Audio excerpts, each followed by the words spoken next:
Well, my name is Ken Chislett. I'm retired. I spent 35 years in the RCMP and the Canadian Security Intelligence Service. I brought in a 17th century Scottish basket-hilt sword. The original owner was Dr. Ross McGuinness. I ended up purchasing off Dr. McGuinness before he passed on. The Scottish Highlands are a majestic and mystical place with a blood-stained history.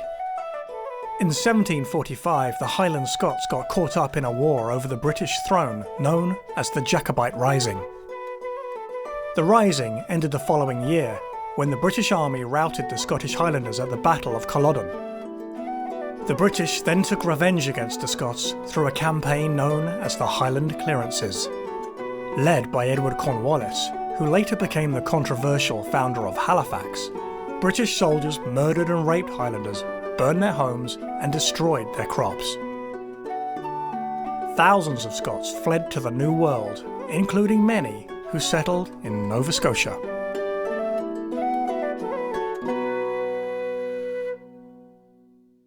Ken, I was wondering for the folks at home if you could describe this sword that you've brought in.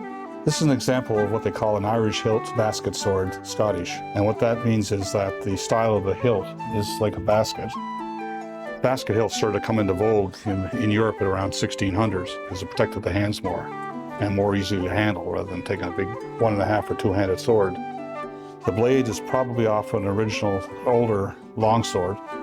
When they started to go to the basket, then they took the blades, shortened them, and re-hilted them. I obtained the sword from Dr. Ross McGuinness some years ago. He was quite a well-known collector and very knowledgeable in the field of firearms and weaponry. He obtained the sword in an auction in Birmingham, England in 1970 and speculated at the time that the sword may have been one of the swords brought south from the Battle of Culloden in 1746. So this is an extraordinary piece of history. If this was at Culloden, this blade would have been likely, well, maybe a century old by that time. Yeah. Quite common in the 14th, 15th, and early 16th century.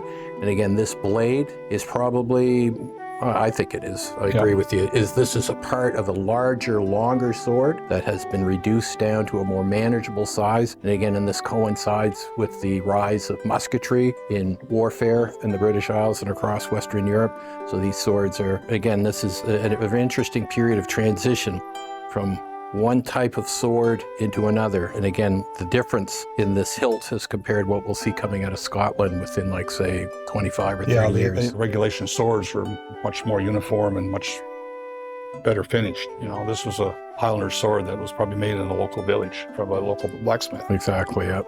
In the wake of the Battle of Culloden in 1746, the British Crown, to try to eliminate this ongoing threat from the Scottish Highlanders and the claim of the House of Stuart to the British Crown, they come up with proscription laws. So Highlanders were no longer allowed to carry arms, so a sword or a dirk, anything like that. You couldn't go out armed, and the Highlands used to be a fairly dangerous place. Yes. And with that, there are no kilts, you can't speak Gaelic, you weren't allowed to go to a university. What else? You couldn't no bagpipes, and you weren't allowed to own a horse worth more than 5 pounds. So they have all these things to kind of bracket in and shut down traditional Highland culture. So a big turning point in that is during the 7 Years' War.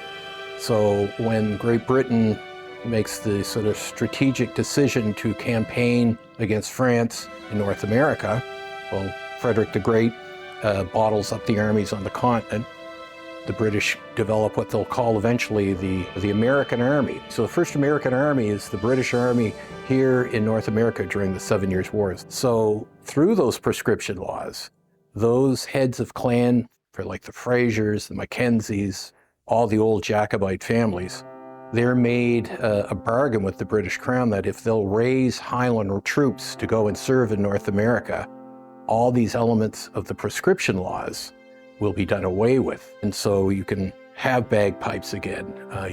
You'll be given a sword, a broadsword, a dirk, a pistol and a musket. Orders will be given in Gaelic. So with that, the regiments in the 7 Years' War and later in the American Revolution, Highland regiments become the holding place of much of traditional Highland culture.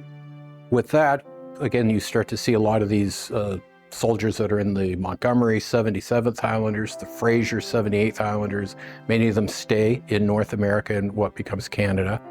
And an interesting footnote to all this, going back to the time of Bonnie Prince Charlie and Culloden, is when Great Britain and France go to the peace table after the War of the Spanish Succession in 1746, one of the sort of deals that are cut, and it's one of the biggest ones, is that if the French crown will no longer support the Stuart claim to the British throne, Britain is willing to give back Louisbourg to France.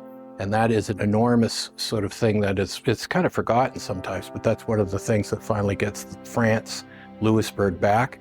And again, we'll start to stir the pot and plant the seeds for what will lead to the American Revolution because of this resentment and anger that New Englanders feel with the loss of all their young men in the winter of 1746 up in Louisbourg. This is the part of the program where sometimes we're asked to ask a contributor if they'd be interested in donating this at some point to the Army Museum. You know, this is like one of the great centerpieces of your collection, and it has the great memory too coming from a mutual old friend, Ross McGinnis. But with that, I can't say enough how much I appreciate you bringing this in and let me have a look at it.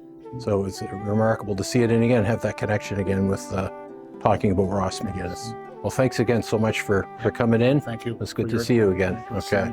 Kevin was able to confirm and reinforce the information I already had.